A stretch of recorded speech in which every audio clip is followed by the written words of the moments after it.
So in 2013, we published BigBrain 1, a high-resolution histological 3D model of the human brain. Recently, we've redirected our focus toward advances in the reconstruction and analysis of BigBrain 2. Established automated brain imaging pipelines have been validated and optimized for typical in vivo MRI data. For example, FreeSurfer data is typically processed between 0.5 millimeter, 1 millimeter, but not for histological data at a substantially higher resolution, such as BigBrain. For this use case, we're aiming for 100 to 200 microns. So major obstacles include sectioning artifacts, different tissue contrasts, staining imbalances, and the sheer size of the data, leading to suboptimal performances, memory bottlenecks, and prohibitively long processing times. In this work, we obtained a whole brain volumetric parcellation of BigBrain 2, together with the extraction of the cortical surfaces via an adaptation of FreeSurfer version 8.1. So successful cortical surface extraction is contingent upon accurate white-gray matter classification, as well as proper subcortical masking. Layer 1 of the gray matter, which is visible in high-res histology but not in typical MRI, presents an extra challenge because it's often incorrectly classified as white matter. So in a T1-like volume, both are similarly of bright intensity. On the left here, I show the original histological intensity volume, cell body stained, and we call this T2-like because the white matter is darker than the gray matter. We can invert the intensity as shown here in the middle to obtain a T1-like scan, but now we have the problem of this white background. And as you see on the right, you can't just simply do a threshold masking at a given value. It's insufficient because if you do it in too generous a way, you end up with these white voxels or ring around the exterior of the brain, or if you're too strict, you end up eliminating real tissue voxels, which is a problem. So we started to use NNUNet, and we find it distinguishes well between white matter, gray matter, and layer 1. So the idea is that we submit the output of NNUNet as a T1-like classified volume, white matter and gray matter, to FreeSurfer, but we use the histological intensity volume for optimal subcortical labeling and masking. So let's talk a little bit more about the tissue segmentation with NNUNet. We worked on 20 micron sections, 77 of them 2 millimeters apart. And we trained with 3 training sets. The first one you see here was simply tissue mask versus background. And then the second set was background versus layer 1 versus all interior tissue grouped together. And the third was background versus gray matter versus white matter. We used the default parameters. We did not model subcortical structures. And therefore, we could combine layer 1 with the white matter and gray matter predictions to discriminate true white matter from layer 1 in the cell body stained image. So we ran these predictions on every 5th repaired section, and then we did have to perform quality control to correct for staining artifacts. So this obviously is manual and took 2 of us full-time 2 or 3 days, but it's better than doing the whole thing manually. And then we could resample and combine as a 3D volume at 100 microns. And we found that NNUNet is insensitive to staining imbalances and produces accurate tissue classification. Okay, so on the left, for your reference, is the histological intensity volume at 100 microns. And on the right is the output of NNUNet, the classified white matter and gray matter. And here it's including layer 1, which is typical, but I'm going to show you something less typical, which is we actually have a version excluding layer 1. So I'll try to toggle, hopefully you can see it. So we have 2 versions. Hopefully you saw that layer 1 is missing on this one. And let's go back a moment.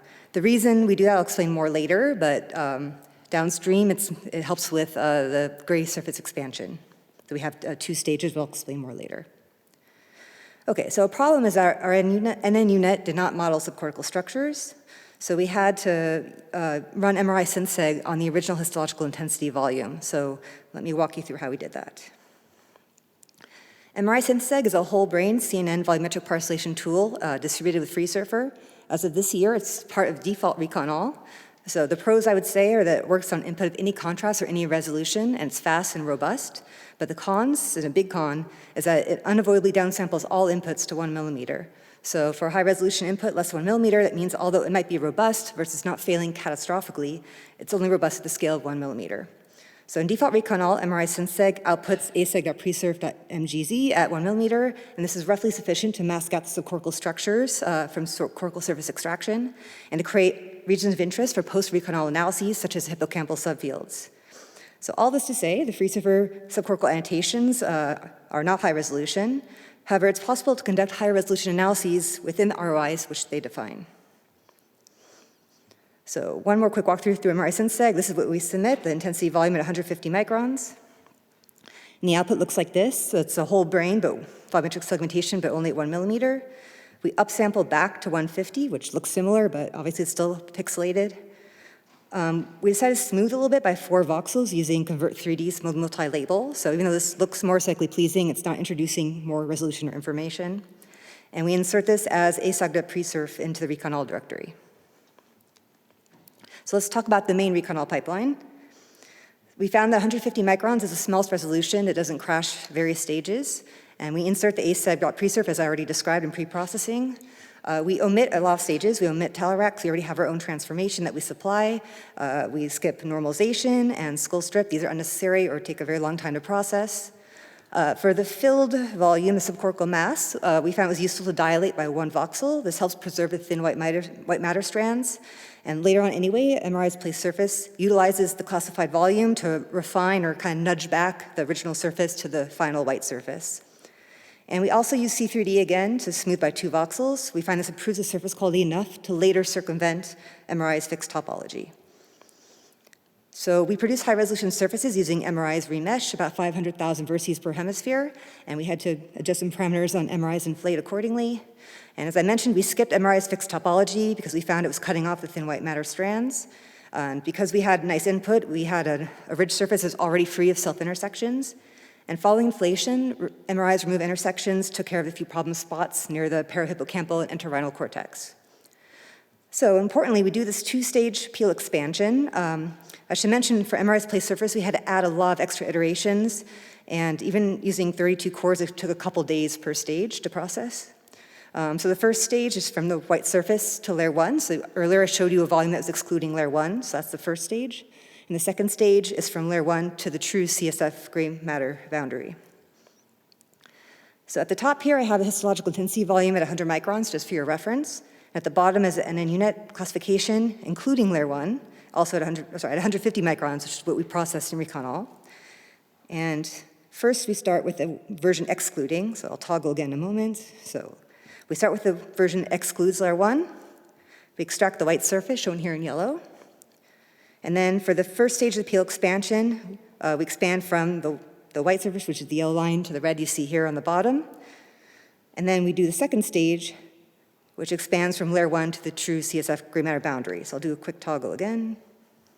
So if you can see that the red surface jumped out.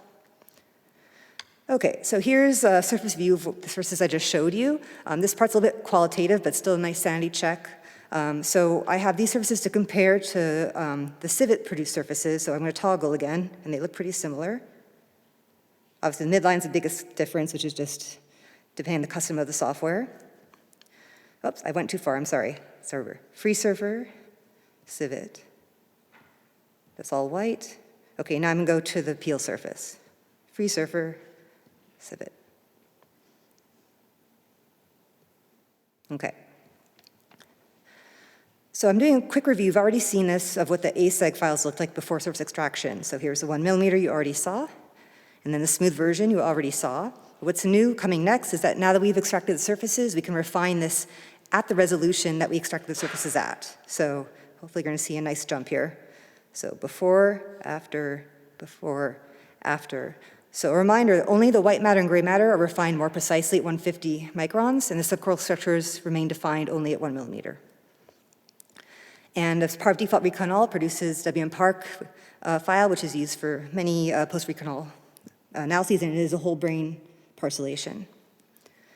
Okay, I showed this slide with a bit of hesitation. Originally I wasn't going to, but I know people like the pretty pictures. But this is using the default registration tool in FreeSurfer, MRI's register. And there's been a lot of research done by another group, by the HCP group, so David Van Essen, Emma Robinson, Matt Glasser, and their colleagues. And they developed multimodal surface matching, which I'll talk a little bit more about later, as an alternative to this. So I'm showing this to show that it's possible, and I even drew some arrows to spots that already look problematic to me. So you have a pretty picture, but take it with a grain of salt, and I would recommend, and I personally will be running on MSM on this to improve it, hopefully by the next time you see me next year. Okay, so now that we've done all this, we can do these post-recon all segmentations that are offered in FreeSurfer. I'm not an expert in any of these areas, by the way, but in case you're an expert, I wanted to show that it's possible. So let's start with the hippocampal subfields and amygdala. At first, it requires a T1-like input of the same resolution that Recon-All was run on, which is 150. So I'm able to provide this using the NN unit to mask the background, so it's a little bit rough, but it's possible. But the good news here is I don't really have to use that because you can have an optional step where you provide a T2. And I have the original histological intensity volume happens to be already T2-like, even without manipulations. And you can submit any resolution. So I submitted 100 microns. So it looks like this. It's actually internally computed, I think, at about 300 microns. So even though I submitted a high resolution, I don't think it can do much better than that. So this is not as quite fine or beautiful detail as the maps I'm sure Jordan's going to show you right after me. But I think it's still useful, especially for people that already work in the free surfer world, especially with this analysis, and they will compare it to their MRI subjects. And I think earlier today I heard Katrin say that it's valuable to have maps of various resolutions, in particular to translate better to MRI. So I hope this will be useful to some of you. In a similar vein, we have the thalamic nuclei segmentation. This one I think is at 0.5 millimeter. And finally, the brainstem segmentation, also around 0.5 millimeter. So summarized outputs of this pipeline include the automated free surfer version 8.1 volumetric parcellation, white matter park, the MGZ of BigBrain 2, which can provide regions of interest for high resolution analyses, such as the hippocampal subfield segmentation or any other external analyses of your choosing.